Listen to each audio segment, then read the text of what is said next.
Guys, एक कहावत है जो कि आपने जरूर सुनी होगी बचपन में, अभी कभी भी, कि आपके आसपास जो आपको दिखता है ना वो होता नहीं है, एंड जो आपको नहीं दिखता है वो आपके इर्द गिर्द ही मौजूद होता है।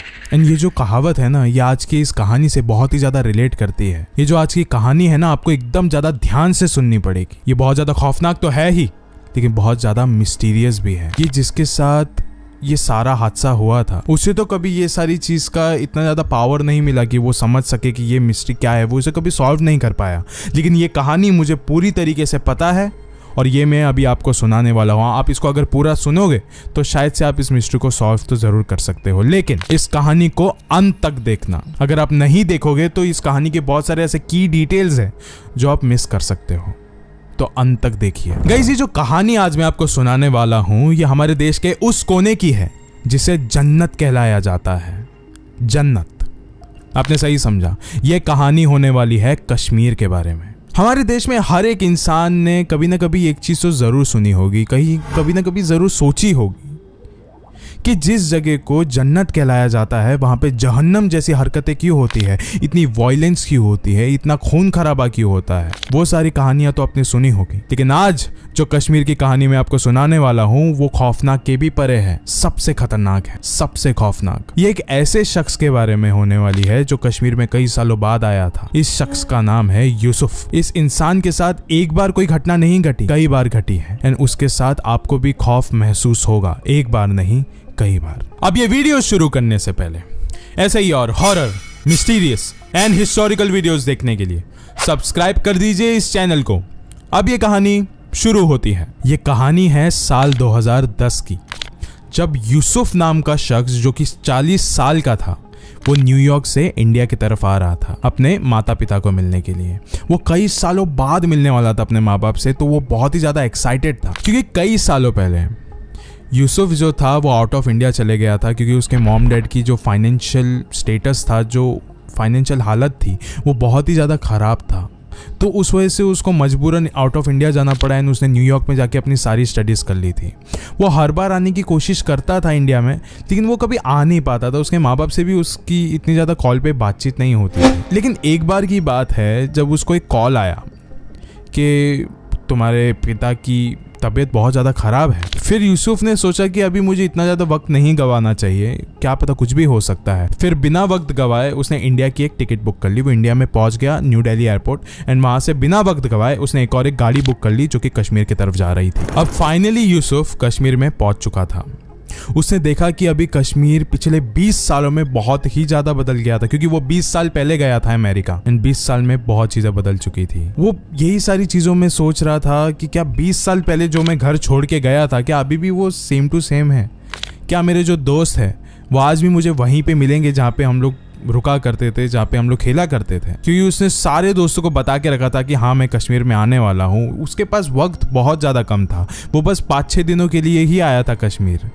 उसे वापस जाना था, लेकिन उसे बहुत सारे लोगों से मिलना था। अब यूसुफ की गाड़ी फाइनली यूसुफ के घर की तरफ मुड़ चुकी थी, एंड यूसुफ जाते जाते ये सारी चीज़ें देख रहा था कि उसका जो मोहल्ला है जो उसने 20 साल पहले छोड़ा था, वो अभी भी वैसे का वैसा ही है। सारे दुकान वैसे के वैसे, सारे घर वैसे के वैसे। उसने देखा कि जिस दुकान से वो बचपन में बिस्किट वगैरह, चॉकलेट वगैरह लिया करता था, वो आज भी वैसे का वैसा ही है। एंड आज के समय में उस दुकानदार का बेटा उस दुकान को चला रहा है। वो ये सब कुछ देख के बहुत ज़्यादा खुश हुआ। अभी उसका एक्साइटमेंट और भी ज़्यादा बढ़ गया था, क्योंकि अब वो फाइनली उसकी जो गाड़ी थी वो उसके घर के सामने आके रुक गई। वो अपने घर के पास गया, उसने नॉक किया, लेकिन किसी ने भी दरवाज़ा खोला नहीं।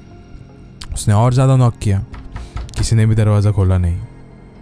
फिर और भी बहुत ज़्यादा भी भीड़ आने लग गई थी आसपास यूसुफ के, क्योंकि यूसुफ वो ही लड़का था जिसने 20 साल पहले अपने माँ बाप से झगड़ कर इंडिया को छोड़ा था और अमेरिका चला गया था। लोग उसको घूर घूर के देख रहे थे। यूसुफ भी बहुत ज़्यादा अनकंफर्टेबल होने लग गया। उसने बोला ये क्या है यार, घर पे अभी कोई भी नहीं है, मैं एक काम करता हूँ शाम में वापस आ जाऊँगा। एंड वो फिर अपने घर से वापस जाने के लिए मुड़ गया। वो जैसे ही मुड़ा ना, पीछे से दरवाज़ा अपने आप खुल गया। उसे लगा कि शायद से हवा चल रही है, इसके लिए वो अपने आप खुल गया होगा। ठीक है, उसने अपने सारे बैग्स लिए एंड वो घर के अंदर चला गया। फिर वो जैसे ही अंदर गया अपना सामान लेकर, उसने अपना सामान नीचे फेंका और उसने अपनी माँ को आवाज़ लगाई। 2-3 बार आवाज़ें लगाई, लेकिन इस बार एक आवाज दूसरी तरफ से यूसुफ की तरफ आई और यह आवाज उसकी माँ की ही थी। यह आवाज आ रही थी पहले माले से, फर्स्ट फ्लोर से। यूसुफ भागता हुआ गया फर्स्ट फ्लोर पे एंड उसने देखा कि उसकी माँ उसके पिता के बाजू में बैठी हुई है एंड उन दोनों की हालत बहुत ही ज़्यादा ख़राब है। दोनों बहुत ज़्यादा बीमार है। लेकिन इतनी ज़्यादा बीमार होने के बावजूद यूसुफ की माँ ने यूसुफ को गले लगाया। उन दोनों की हालत देखकर यूसुफ भी बहुत ज़्यादा इमोशनल हो गया था कि ये सब कुछ क्या हो गया इन दोनों को। शायद से उसे रिग्रेट भी महसूस हो रहा था, लेकिन स्टिल वो थोड़ा खुश भी था कि अभी फाइनली वो भले कुछ समय के लिए लेकिन अपने माँ बाप के साथ रह सकता है। लेकिन यूसुफ ये नहीं जानता था कि उसकी पहली रात उस घर में बहुत ही ज़्यादा खौफनाक होने वाली। ये उसकी पहली रात थी उस घर में एंड वो अपने घर पे पानी भरने के लिए बस नीचे ही उतरा था। उस समय उसने देखा कि उसके राइट साइड से ना खिड़की की तरफ कुछ तो आवाज़ आई। कुछ हवाएं नहीं चल रही थी लेकिन वहाँ से आवाज़ आई। वो एक खिड़की से दूसरी खिड़कियों की तरफ वो आवाज़ गूंज रही थी। फिर उसने थोड़ा ध्यान से देखने की कोशिश करी। उसने देखा कि दोनों हाथों के फिंगरप्रिंट्स उस विंडो के ऊपर थे। वो ध्यान से देख सकता था। उसने और थोड़ा ध्यान से देखा तो देखा कि सारे विंडोज पे वो हाथों के निशान हैं, जैसे कि कोई तो इंसान है, कोई तो शख्स है जो कि बाहर इतने रात के अंधेरे में खड़ा है और अंदर झांकने की कोशिश कर रहा है। ये सब कुछ देखकर यूसुफ बहुत ही ज्यादा घबरा गया था। उसके हाथ से उसके पानी की बोतल नीचे गिरी एंड यूसुफ फर्स्ट फ्लोर पे भाग गया अपने माता पिता के पास। जैसे ही अगली सुबह हुई, यूसुफ अपने कमरे से निकलकर अपने माता पिता के कमरे की तरफ गया और उसने अपनी माँ को ये सारी बात बताई कि माँ, मैं आधी रात को जब नीचे पानी की बोतल में पानी भर रहा था उस वक्त मैंने देखा कि हमारे विंडो पर, हमारी खिड़कियों पर दो हाथों के निशान थे एंड मुझे ऐसा भी महसूस हुआ कि कोई तो इंसान है जो बाहर इतनी रात के अंधेरे में हमारे घर की तरफ झांक रहा था। मुझे बहुत ज़्यादा डर लग गया उस वक्त। फिर यूसुफ की माँ ने यूली बात कही कि वो हमारे ही घर के पड़ोस में रहता है एक आदमी जिसकी शादी हो जाने के बाद उसकी बीवी का इंतकाल हो गया था, मर गई थी उसकी बीवी। तो उसी के बाद से उसका जो मानसिक संतुलन है कुछ सही नहीं है। वो आसपास बस घूमता रहता है चाहे रात हो या दिन। फिर ये सुनने के बाद यूसुफ बहुत ज़्यादा काम डाउन हो गया था कि नहीं, ये कोई ऐसे दूसरी दुनिया की चीज़ नहीं थी, ये एक इंसान ही था। उसे बहुत ज़्यादा रिलीफ मिल गया था। इनफैक्ट अगली रात में तो उसने उसके घर से बाहर जाके उसको ढूंढने की भी कोशिश करी थी एंड उसी दिन यूसुफ को उसके एक दोस्त की पार्टी इनविटेशन मिली एंड क्योंकि यूसुफ इतने सालों बाद आया है कश्मीर में, उसको अपने दोस्तों का कोई भी मौका नहीं मिला था अब तक। तो फाइनली उसे लगा कि इस पार्टी में जब मैं जाऊंगा तो मेरे सारे दोस्त हो गए वहाँ पे, मैं जाऊंगा यहाँ पे। एंड ये पार्टी का इन्विटेशन कुछ शाम के बाद का था। जब योली बात यूसुफ ने अपने माता पिता को बताई तो यूसुफ के जो पिता थे उन्होंने यूसुफ को एक बात कान खोल के सुनने को कही थी कि कुछ भी हो जाए, तू जहाँ पे भी जा रहा है, तू चाहे पार्टी में जा रहा है या कहीं पे भी जाए, बस रात को 12 बजने से पहले घर पे आ जाना, वरना कुछ तो गलत हो सकता है। यूसुफ ने कहा, अरे यार मुझे वैसे ही बहुत ज़्यादा लेट हो रहा है, आप अभी निकलने से पहले ये सारी ऐसे अपशगुन वाली बातें क्यों कर रहे हो। फिर यूसुफ ने बोला हाँ मैं ध्यान रखूंगा एंड वो घर से बाहर निकल गया। फिर यूसुफ जैसे उस पार्टी में गया वो अपने सारे दोस्तों से मिलने लग गया। उन लोगों ने जम के पार्टी करी, बहुत ज़्यादा इंजॉय किया। लेकिन अभी भी पार्टी ख़त्म नहीं हुई थी एंड यूसुफ ने अपने घड़ी की तरफ देखा। उसने देखा कि रात के 12 बज चुके हैं, लेकिन स्टिल उसे ऐसा लग रहा था कि अभी तो रात के 12 बजे है लेकिन फिर भी पार्टी एंड नहीं हुई है, कोई भी अभी तक नहीं निकला है। मैं निकलूंगा तो शायद से इन लोगों को थोड़ा बहुत बुरा लग सकता है, तो मैं यहीं पे रुकता हूँ। फिर यूसुफ का एक दोस्त आया उसके पास, दानिश। उसके सारे दोस्तों को थोड़ा तो अजीब लग रहा था, लेकिन दानिश उसके पास आया और उसने बोला कि भाई शायद से तुझे यहाँ पे नहीं रुकना चाहिए आधी रात तक, तुझे घर चले जाना चाहिए। फिर यूसुफ को थोड़ा सा रूड लगा, उसने बोला कि ऐसा क्यों बोल रहा है।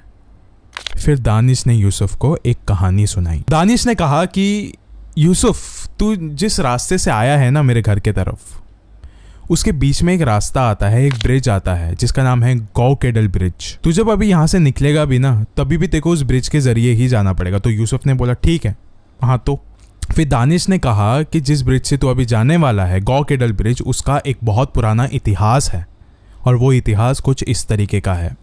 वहाँ पे साल 1990 में 50 लोग मारे गए थे एक ही रात में। और ये भी बताया जाता है कि आज भी जब आधी रात में उस जगह से कोई भी गुजरता है तो फिर उस इंसान को, उस शख्स को उन प्रेत आत्माओं की आवाज़ें सुनाई देती है, वहाँ पे भटकते हुए दिखते हैं। ये सारी बातें सुनकर यूसुफ एकदम जोर का हंस पड़ा। उसे लगा, अरे भाई क्या तू ये सारी मनगढ़ंत कहानियां मुझे सुना रहा है? मैं इतने सालों बाद आया हूं तो फिर तू ऐसा क्यों स्वागत कर रहा है मेरा? फिर दानिश ने काफ़ी सीरियसली कहा कि ये कहानी सच्ची है मेरे दोस्त, ये कहानी घटती है, कई लोगों के साथ हुआ है ये सारी चीज़ें। फिर यूसुफ ने कहा, भाई मेरे साथ होगी तब मैं देख लूँगा, अभी पार्टी एंजॉय करते हैं। फिर यूसुफ ने इस कहानी को मनगढ़ंत मान के इसको इग्नोर किया। एंड अब रात के 3 बज चुके थे, सब घर जा चुके थे, सिर्फ बच गया था तो यूसुफ। अब रात के 3 बजे यूसुफ अपने गाड़ी में बैठा, क्योंकि उस वक्त पार्टी में वहाँ पे कोई था ही नहीं, और वो वहाँ से निकला। रास्ते भर यूसुफ के दिमाग में यही जो उसके दोस्त दानिश ने बात कही थी वही घूम रही थी बार बार, कि शायद हो सकता है कि गौकेडल रोड में ऐसा कुछ हादसा हो सकता है उसके साथ। एंड अभी गौकेडल ये जो ब्रिज था वो आ ही रहा था अभी उसके नज़रों के सामने। एंड उसे देखा कि ब्रिज के कोने में एक छोटी बच्ची खड़ी है एंड वो रो रही है। फिर उसके बाद यूसुफ को थोड़ा लगा कि भाई ये क्या है, लाइक इतने आधी रात में 3 बज रहे यार, ये लड़की इतने सुनसान जगह पे एक ब्रिज पे खड़ी होकर रो क्यों रही है? फिर उसको लगा कि नहीं यार, शायद हो सकता है कि ये कोई प्रेत आत्मा हो। लेकिन यूसुफ अपने उसूलों का एकदम पक्का था। उसको लग रहा था कि नहीं, ये सारी कहानी मनगढ़ंत है, मैं इसकी मदद कर देता हूँ। वो बस सोच ही रहा था इसके बारे में कि वो अभी गाड़ी रोकेगा। लेकिन गाइस, आप सबको पता है कि आधी रात में जब 3 बज रहे हो, रास्ते में सुनसान है, वीराना है, अंधेरा है, और आपको वहाँ पे जब कोई मिल जाता है, किसी से मुलाकात हो जाती है, तो इंसान है या कोई प्रेत आत्मा, उसका कोई भी चांस नहीं होता है। अब यूसुफ ने अपना एक पक्का फैसला कर लिया था कि उसको अभी अपनी गाड़ी रोक देनी थी। उसने वो गाड़ी को रोक दिया। जैसे ही उसने गाड़ी रोका तो वो जो बच्ची की आवाज़ आ रही थी रोने की, वो अचानक से बंद हो गई। एंड उसे ना महसूस हो रहा था कि कोई तो अभी ना उसके गाड़ी की तरफ तो आ रहा है। कदमों की आवाज़ आ रही थी उसे। उसने अपने विंडो की तरफ देखा तो उसे एक चीज़ महसूस हो रही थी कि कोई तो उसके शीशे की तरफ बढ़ रहा है। उसने जैसे ही विंडो को नीचे किया, उसके आंखों के सामने एक छोटी सी बच्ची खड़ी थी। फिर यूसुफ गाड़ी से बाहर उतरा एंड उसने उस लड़की के पास जाके पूछा कि आप रो क्यों रहे थे जब से? फिर उस बच्ची ने कहा कि मेरे मॉम डैड मुझे नहीं मिल रहे हैं, माता पिता नहीं मिल रहे हैं, मैं बहुत समय से उन्हें ढूंढ रही हूँ, लेकिन उनकी आवाज़ मुझे ज़रूर आती रहती है, वो मुझे आवाज़ ज़रूर लगाते रहते हैं। फिर यूसुफ ने कहा कि आवाज़ कहाँ से आती है आपको, जरा मुझे वो बताओगे? फिर उस लड़की ने एक तालाब के तरफ अपनी उंगली का इशारा किया, जो कि उस ब्रिज को लग के ही था। यूसुफ और वो बच्ची उस तालाब की तरफ गए एंड देखा तो उस तालाब के ऊपर 2 लोगों की डेड बॉडीज तैर रही थी। उन 2 डेड बॉडीज को तैरते हुए देखकर यूसुफ बहुत ही ज़्यादा शॉक हो गया। तो उसकी आंखें बड़ी हो गई थी एंड वो जल्दी से जल्दी अपने सारे कपड़े उतार के वो उस तालाब के अंदर कूदने जा रहा था कि तभी उस लड़की ने यूसुफ का हाथ पकड़ लिया एंड उसने बोला कि इन दोनों को तो आप बचा लोगे, लेकिन बाकियों का क्या? फिर यूसुफ ने बोला, आपका मतलब? फिर उस लड़की ने उस तालाब के ऊपर इशारा किया। यूसुफ ने जब उस तालाब के ऊपर देखा तो देखा कि अभी वहां पे 2 डेड बॉडीज नहीं है, कम से कम 40 से 50 डेड बॉडीज तैर रही थी। यूसुफ बहुत ही ज़्यादा शॉक्ड हो गया था। उसको अब समझ में आ गया था कि ये सारी चीज़ें असली नहीं है। वो अपने गाड़ी की ओर भागा, बहुत तेज़ी से भागा, अपने गाड़ी के अंदर जाके बैठ गया एंड वो कैसे कैसे करके वहाँ से निकलने लगा। लेकिन उसने एक और एक चीज़ देखी कि पूरे रास्ते पर खून है, सिर्फ खून। फिर वो जैसे ही अपने घर के तरफ पहुंचा, वो भागते हुए अपने घर की तरफ गया और उसे बहुत ज़्यादा दरवाजे को पीटने लग गया। लेकिन दरवाज़ा कोई नहीं खोल रहा था। और ज़्यादा उसने पीटना शुरू किया, लेकिन फिर भी दरवाज़ा किसी ने नहीं खोला। ये कश्मीर है, इतनी ज़्यादा ठंड थी वहाँ पे और वो अकेला उस वक्त इतनी रात के अंधेरे में वो अपने दरवाजे के बाहर खड़ा था, कांप रहा था। वहीं उसने देखा कि दूर से कोई तो इंसान चलते हुए आ रहा है एंड वो उसके घर के तरफ आ रहा था एंड उसने उस यूसुफ को इग्नोर करके उस घर के खिड़कियों के पास चला गया वो एंड खिड़की के पास से वो अंदर वापस से झांकना शुरू कर दिया उसने। फिर यूसुफ को लग गया कि ये वही इंसान होगा जो हर रात को आके हमारी खिड़कियों से अंदर झांकता है। फिर उस शख्स के पास यूसुफ गया और बहुत ज़्यादा एग्रेसिवली पूछा कि ये सब कुछ तुम क्या कर रहे हो? इतने दिनों से मैं देख रहा हूँ कि तुम आ रहे हो यहाँ पे, आके झांक के जा रहे हो, कि तुम यहाँ पे कर क्या रहे हो? तुम पागल हो, तुम सर फिर रहे हो, इसलिए मैं तुम्हें छोड़ रहा हूँ, लेकिन बताओ तुम यहाँ पे क्या कर रहे हो? फिर उस इंसान ने बहुत घूर के देखा उसको। यूसुफ ने बोला कि ऐसे घूर के क्या देख रही हो, मेरे माँ बाप का घर है, आप यहाँ पे ऐसे झांक नहीं सकते हो। फिर उस इंसान ने बोला कि कौन से माँ बाप, किन लोगों की बातें कर रहे हो आप। फिर ये सब कुछ सुनने के बाद यूसुफ ने कुछ देर तक कुछ बोला ही नहीं। फिर उसके बाद उस इंसान ने यूसुफ को कहा कि कई दिनों से हम देख रहे हैं, काफ़ी लोग देख रहे हैं कि जब घर में 20 साल से कोई भी नहीं रह रहा है, फिर भी आप यहाँ पे आके बेल बजा रहे हो, फिर भी आप आके यहाँ पे दरवाज़ा खटखटा रहे हो, दिन रात अपने आप से ही यहाँ पे बातें करते रहते हो, वो भी इतने अंधेरे में, घर के अंदर कुछ भी नहीं है, फिर भी आप ये सब कुछ क्यों कर रहे हो। इसी कुछ रीज़न के वजह से, इसी कुछ फिक्र के वजह से जो यहाँ के मोहल्ले वाले हैं वो डर के मारे उन्होंने मुझे ये वाली बात कही है कि आप यहाँ पे आके निगरानी रखो कि आपको कुछ हो ना जाए। आप ये सारी चीज़ें क्या कर रहे हो, इसके लिए मैं आपके घर में झांक रहा था। ये सब बातें सुनने के बाद यूसुफ ने बस इतना ही कहा कि आप झूठ बोल रहे हो, ऐसा नहीं हो सकता। फिर उस आदमी ने यूसुफ को एक जगह पे शांति से बिठाया और कहा कि शायद से आप 20 साल से यहाँ पे नहीं हो, इसलिए आप इन बातों से अनजान हो। उस आदमी ने कहा कि आज से 20 साल पहले आपके माँ बाप एक प्रोटेस्ट का हिस्सा थे यहाँ पे कश्मीर में, एंड उस प्रोटेस्ट में 50 से 100 लोगों की मौत हुई थी। सब लोगों को गोलियों से छन्नी कर दिया था और सब लोगों की मौत हो गई थी उस समय। एंड बताया जाता है कि उस जगह पे गौकेडल ब्रिज पर आज भी उन लोगों की प्रेत आत्माएं भटकती है, रोती है, चीखती है, चिल्लाती है, मदद मांगती है। एंड कोई भी अगर उनकी पुकार सुन लेता है तो फिर उनको बहुत ज़्यादा घिनौनी चीज़ें सुननी पड़ती है, बहुत ही घिनौनी चीज़ें देखनी पड़ती है। और जहाँ तक बात रही है आपके माँ बाप की, तो आप जिनसे इतने समय से बात कर रहे हो वो शायद से आपके माँ बाप ही है, लेकिन वो जिंदा नहीं है, उनकी आत्माएं हैं जिससे आप बात कर रहे हो। एंड वो और भी ज़्यादा जीवित महसूस कर रहे हैं आपसे मिलने के बाद। लेकिन एक बात का आप ध्यान रखो और एक बात कान खोल के सुन लो कि आपके आसपास आपको जो भी दिख रहा है, जो भी आपको लोग दिख रहे हैं, वो जिंदा नहीं है। यूसुफ ये सारी कॉन्वर्जेशन के दौरान सारे लिंक्स और डॉट्स को जोड़ने में लग गया था। उसको ऐसा लग रहा था कि वो इंसान गलत है। यूसुफ उस इंसान को गलत प्रूफ करने के पीछे ही पड़ा हुआ था, लेकिन ऐसा कुछ हो ही नहीं रहा था क्योंकि ये सारी बातें सच थी। जो भी उस इंसान ने बातें कही थी, हर एक बात एकदम सच थी। यूसुफ ये सारी बातों को एक बुरा सपना समझ के भूल जाना चाहता था, लेकिन उसके माँ बाप को खोने का दुख वो बिल्कुल भी सहन नहीं कर पा रहा था।